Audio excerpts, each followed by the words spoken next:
Good evening. It is I, Rankar. It is my pleasure to be with you in this evening. How may I be of service? Oh, well, there was, perhaps you need to, I normally give a lecture. So let me speak about peace and tranquility, since you used it as a mantra in this evening. What is peace? How is peace achieved? It is in accepting what is there for other people.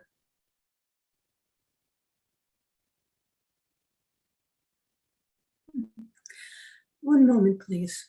I would ask someone who is in charge if they could eliminate the message which is on the screen. I would appreciate that.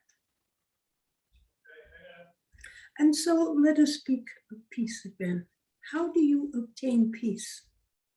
Well, let us think on how you obtain disharmony. Because peace is the opposite of disharmony.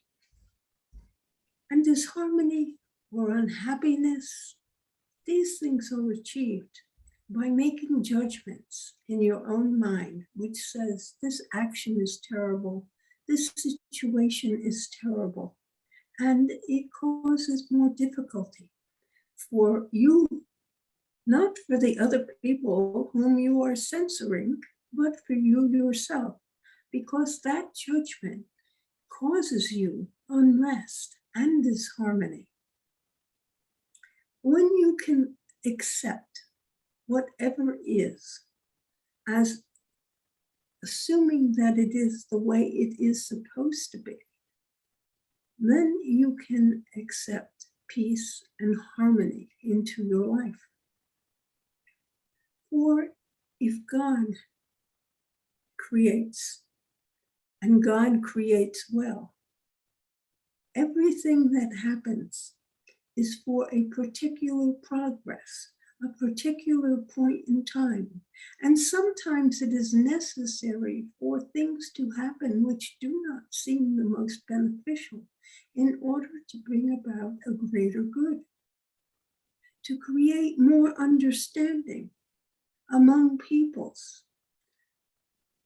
The leaders of various countries sometimes need to take actions which seem harsh and unreal and should be avoided. And that is your judgment. And you are correct in many ways because many people are being injured. But sometimes it takes injury in order for people to face a fact, to be aware of the reality that is being created through attitudes and things that are being said. And so the things that you think, the things that you say, remember that all these things create the world in which you live. And so it is the groupthink of the many peoples within a country, the many peoples within the world that determine the history and the events and the organization of events that happen by their own thoughts.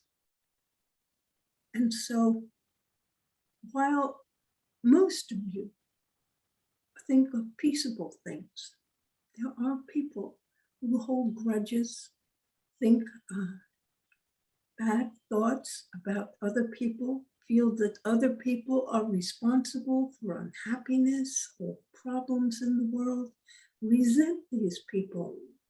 And as a result, those who are resentful are actually creating the vibration that is against peace.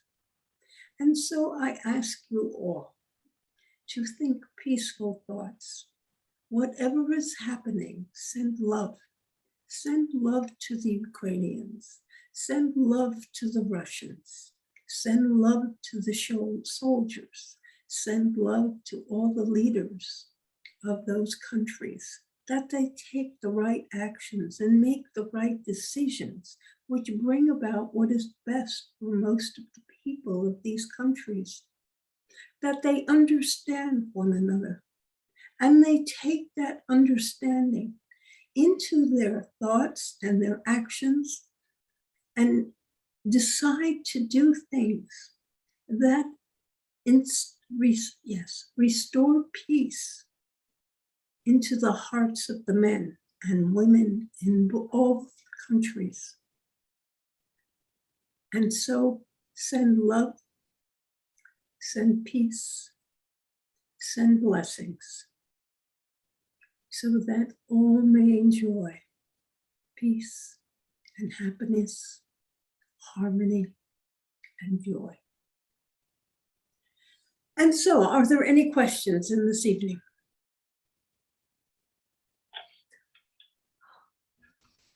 Well, I had asked before. If you can ask if the situation what is happened right now, they come to the third world war. I'm sorry, ask your question again, please. If the situation what happens right now in this physical world in Europe, it's coming to the third world war. Will it bring into war a third war?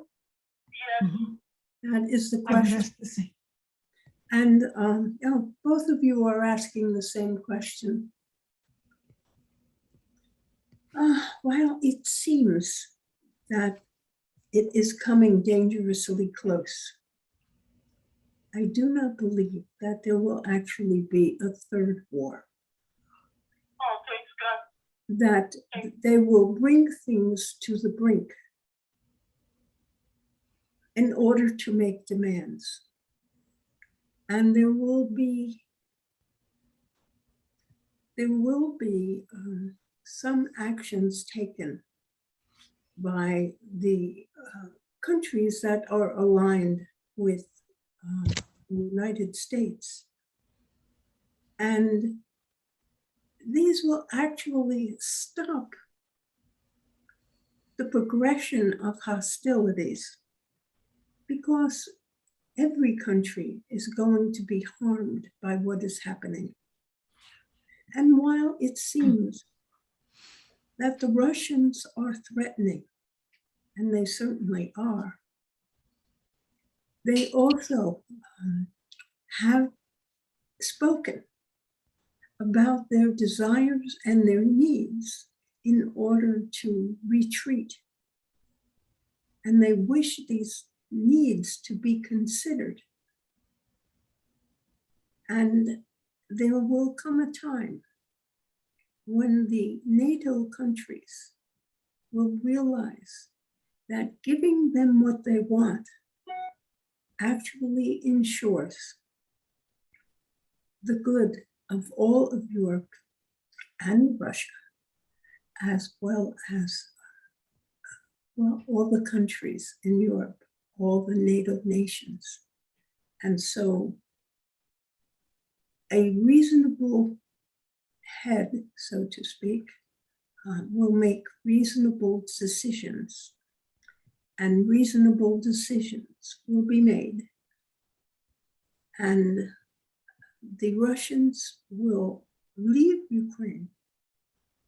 Ukraine will remain separate, but will not be a part of NATO, at least not in the near future. This may change in the further future. I do not promise that things will remain as they are. But with different leaders at different times, sometimes new solutions are found. And as there will be changes in leadership, that is going to be coming fairly soon, there will be changes in thought. Are there other questions or further questions on the subject? Thank you for the beautiful long answer. Thank you so very much. I have a comment Yes. with regard to the situation, which Today, I came to a very positive resolution on it. Of course, I'm concerned like everyone else of, the horrors of war. I feel sorry, terrible for the Ukrainian people that are being misplaced and killed and so forth. But in the bigger picture of world events, it's still a relatively minor skirmish, even though what's happened is that I think this is a teaching moment or an awakening moment for all of the world and all of the countries. So it is really will end up being beneficial in the long run. Joan of Arc was burned at the stake. She was martyred. And because she was martyred, her movement was a great success. And I think it'll be the same type of situation here. The Ukrainian people in the long run will end up benefiting because of so much support worldwide. And number two, it also shows Putin and other dictators of the type that there is a world community that is very, very powerful, and that we are so interdependent on one another economically at this point. If we choose to, we can actually cancel their economic culture, which is what's happening now in Russia. So there's a lot of pain for the Russian people, and those Russian people are not going to stand for it much longer. Once they start feeling the effects of these sanctions, and literally every country, every company pulling out of Russia, not doing business with them. So I think it will be a great equalizer in the end, and it could actually be a catalyst to create peace for a much greater period of time. That's my assessment or redirection of the energy.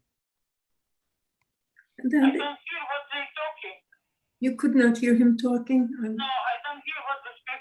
Somebody else talking. I don't hear nothing.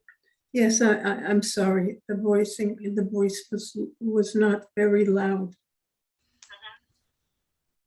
I'm sorry you could not hear it, but he felt, That's okay. but what was expressed was that what was happening, while it was hard for the Ukrainian people, that in the end they would end up benefiting because of the way the world community came together.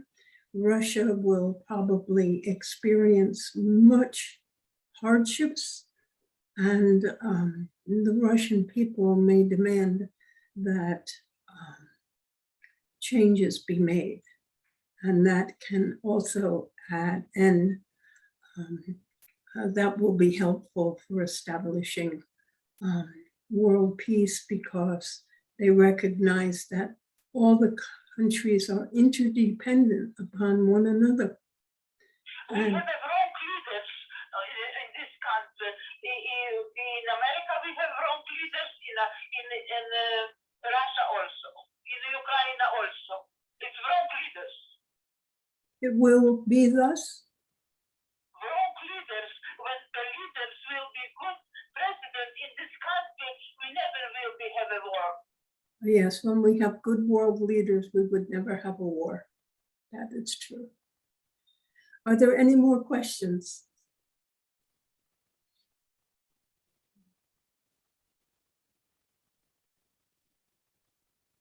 It appears that one question was the main question for the night.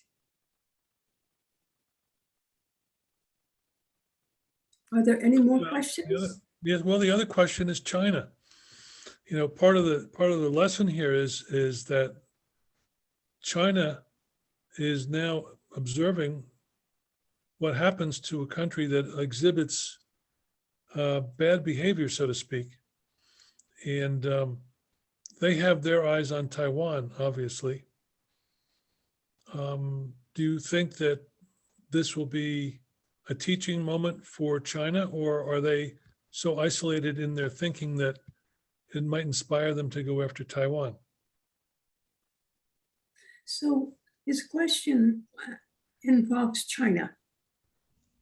You said that China can now observe what happens to a country who violates the welfare of many other countries, and that soon the world community comes together to stop such countries. And he is wondering if that is a teaching moment for China, where it comes to them possibly invading Taiwan, and whether they will do so or they will be reconsidering. And he certainly is correct in as much as China is observing what is going on. And in many ways, both Russia and China are united together. For Russia has already agreed to sell China its gas products, its oil products. And so in some ways, Russia will not be hurt because they continue to have a market for their economy. However, with all the other, so many countries refusing to do business with them, it will be harder and harder for them to continue to do business even with China, to do business at all. And so they will experience some hardships. And yes, of course, the Chinese will recognize that, for they are good at observing their own self-interest and saying what they need to say so that people will allow them to continue on their own way, but they do not keep their promises, and they do not abide by what they say. So invading a country such as Taiwan or another country is much more difficult to conceal than lying about what you will do or you will not do, the promises that you make. And so it becomes impossible to be duplicitous about your invasion into another country. It is obvious. And so this does cause a problem. And they will probably reconsider and postpone any timeline along that route that they may have had in their mind to observe what is happening and to invade Taiwan shortly. They will find it not to their benefit and as a good time to do so, and will hope for a better opportunity in their future. And so they will probably not choose to make such a impossible to ignore action, to take such an impossible to ignore action. They will postpone it if they have been considering it recently. Are there other questions? I have questions. If we're going to have our gasolina in America, we don't have to buy from other country. If this smart person lets take gasolina in our country and gas. You are asking, will we be making batteries in the United States? No, gas. Is it going to have his own gasolina? I did not understand that last word. If we're going to have his own gasolina to the car. Oh, gasoline for the car. Yes, in America. Well, we will continue to have gasoline. But if we stop and buy from other countries and let's have his own, because we have here gasolina in Texas, in Alaska. Yes, there is more than enough gasoline, and there will be a shortage because of many things that have been already decided by Mr. Biden, who is not allowing certain things, but he is allowing us to buy Russian oil. is allowing you to buy Russian oil. So for the time being, you will continue to have all the gasoline that you absolutely need, but it will be more expensive because it will not be as plentiful. But you will have enough. And this, of course, runs the possibility of having all the oil and gas companies in the United States begin to start producing gasoline again. Okay, good. Yes, very good. Yes. Thank you. Are there any other questions?